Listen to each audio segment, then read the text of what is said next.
nombre es Lisbeth Pacheco, junto con mis compañeros Yara Lorena Meneses y Daniel Páez. Vamos a explicar lo que es el origen de las ciudades en Latinoamérica. Pues nosotros, para poder realizar esta infografía, nos guiamos en el texto de Luis Romero, titulado Latinoamérica, las ciudades y las ideas, específicamente desde el capítulo 1 hasta el capítulo 4. No siendo más, vamos a empezar los tres a explicar la infografía.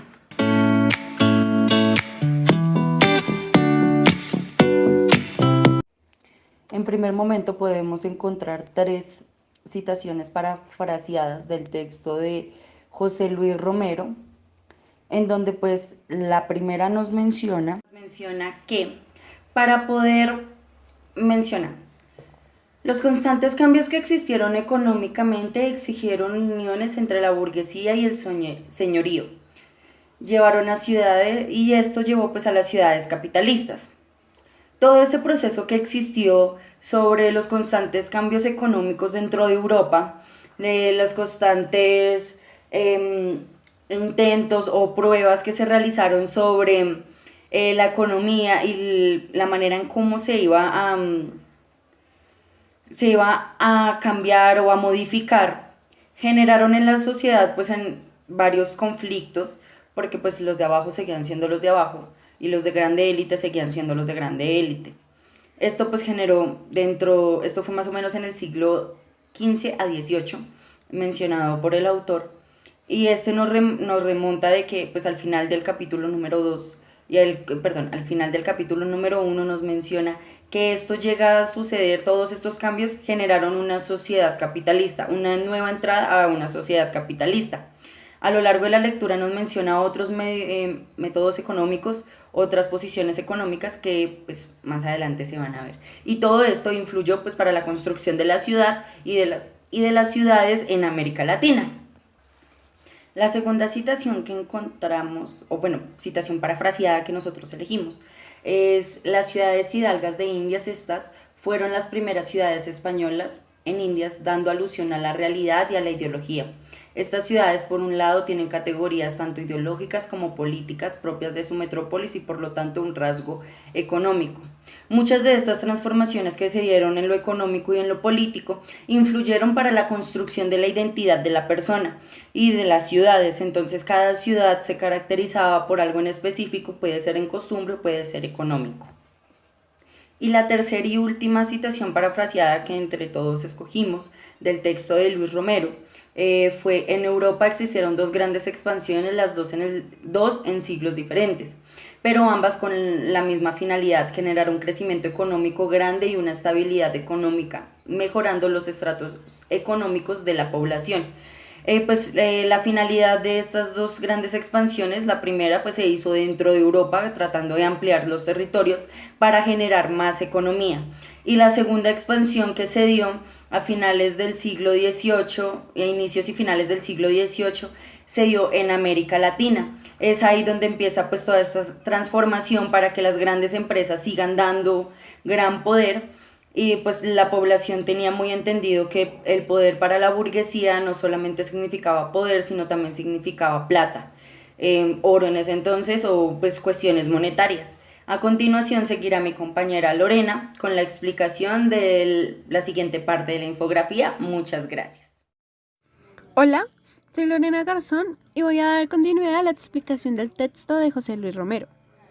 En esta ocasión daré explicación al apartado del capítulo 3, Ciudades hidalgas de Indias, que se verá reflejado en la infografía con estas tres citaciones tomadas del mismo. Lo que encontramos de las citas podemos evidenciar la cotidianidad de las primeras ciudades españolas en Indias. Pone en tensión ideología y realidad. Esas ciudades tienen, por un lado, imperativos ideológicos políticos propios de su metrópolis, y por otro, las tentaciones de una economía europea en expansión que busca quebrar el sistema comercial monopólico hispano mediante el comercio directo de piratas, corsarios y contrabandistas. He aquí un primer problema muy concreto donde colisionó la ideología rectora de las fundaciones con la realidad indiana, donde se inscriben las ciudades. El primer aspecto sobresaliente de la ciudad indiana es su carácter de ciudad fuerte.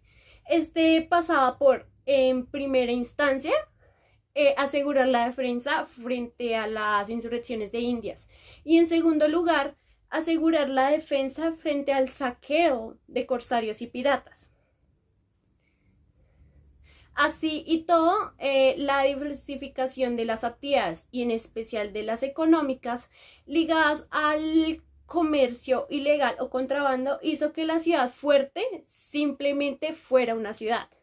Otro aspecto de la vida urbana temprana en Indias es la estructura político-administrativa y eclesiástica, donde el gobierno colonial era pasado en función de su lejanía, lo que obligaba a ejercer a través de diversos representantes.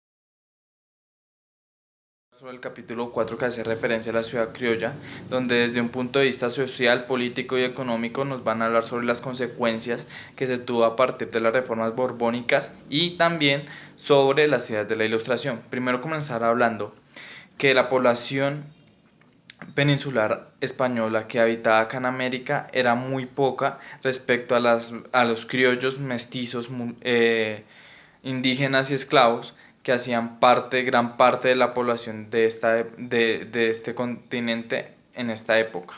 Ahora bien, las reformas borbónicas permitieron que la economía creciera. Esto obviamente recordando que no fue un proceso de impacto, o sea, de una vez, sino que tuvo un proceso a lo largo de varios años y con diferentes reyes. Y pues comenzar hablando que al permitir que la economía se liberara, pues obviamente la economía empezó a crecer, ¿sí? Lo que permitió que también las ciudades crecieran. Esto además contribuyó a que los criollos aumentaran su riqueza, puesto que ellos eran los que organizaban los comercios, o bueno, tenían gran parte de los comercios, y pues también se colocaran a la par con los blancos o con los mal llamados peninsulares. Ahora bien,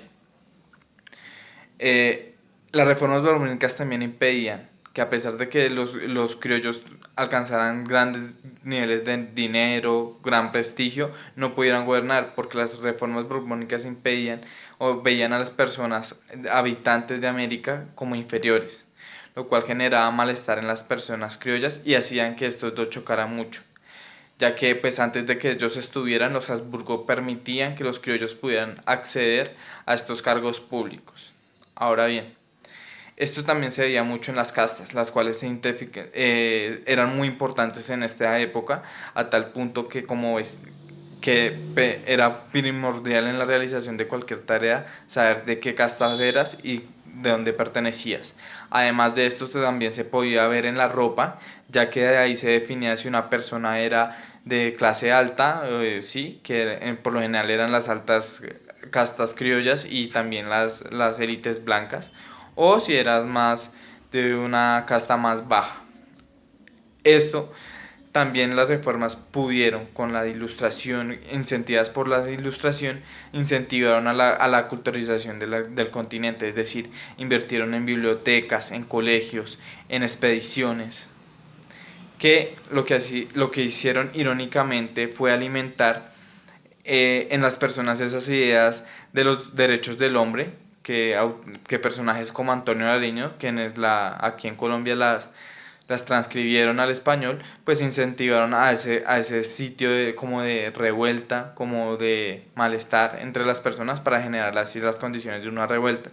Estas chocaron ya cuando Napoleón invade España, y pues ahí los ilustres criollos, que se consideran ilustres porque digamos que sus ideas de trabajar por lo que querían apegaba mucho, y también porque ellos veían a la educación como una forma para salir, para progresar. Entonces pues ocurre esto y vieron la oportunidad de levantarse. Una vez terminadas las guerras, pues obviamente la economía queda devastada y pues vuelve otra vez la economía poco a poco a restablecerse. No se logra por completo, pero pues se mantiene. Igualmente la sociedad va a empezar a ver que, digamos, estos ya no veían, al ser una sociedad tan variada, los criollos que ahora en este momento empiezan a dominar, ya no veían con malos ojos a los españoles ni nada, pero sí pues se sentían un poco superiores.